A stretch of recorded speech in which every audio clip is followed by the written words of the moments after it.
السلام علیکم۔ حضرت آدم علیہ السلام ہمیشہ خدا کی عبادت کرنے کے لیے ایک سنسان جگہ پر جا کر خدا کی عبادت کرتا تھا اور اپنے گھر سے دور جا کر خدا کی عبادت کرتا تھا۔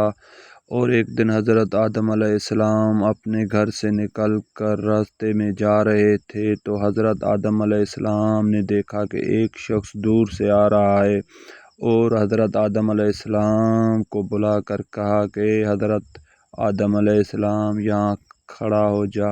اور حضرت آدم علیہ السلام وہاں کھڑے ہو گئے اور وہ شخص نزدیک آ کر حضرت آدم علیہ السلام پر سلام دیا اور حضرت آدم علیہ السلام نے سلام کا جواب دیا اور اس شخص سے پوچھنے لگا کہ بتا تو کیا مجھ سے پوچھنا چاہتا ہے۔ تو اس شخص نے بولا کہ خدا کے نبی تو مجھے یہ بتا کہ وہ کون سا پہاڑ ہے جس پہاڑ میں خدا تعالیٰ نے تم کو ہوا سے دور کیا تھا تو خدا نے 40 سال آپ کو دور رکھا۔ تو حضرت آدم علیہ السلام نے اشارہ دے کر کہا کہ وہ پہاڑ دیکھ رہا ہے جو گاؤں کے پیچھے کھڑا ہے۔ تو اس شخص نے کہا جی میں دیکھ رہا ہوں۔ تو اس حضرت آدم علیہ السلام نے کہا کہ یہ پہاڑ ہے جس پر ہم کو خدا نے ہوا سے 40 سال دور کیا تھا۔ تو وہ شخص اس پہاڑ پر آ کر دیکھنے لگا کہ دیکھوں تو صحیح اس پہاڑ میں ہے کیا۔ تو حضرت آدم علیہ السلام نے ان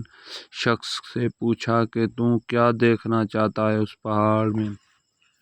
تو حضرت آدم علیہ السلام کو وہ شخص کہنے لگا کہ تو خدا کا نبی ہے اور میں اس پہاڑ کی زیارت کرنا چاہتا ہوں، اسی لیے میں اس پہاڑ کو بوسہ دینے جا رہا ہوں اور میں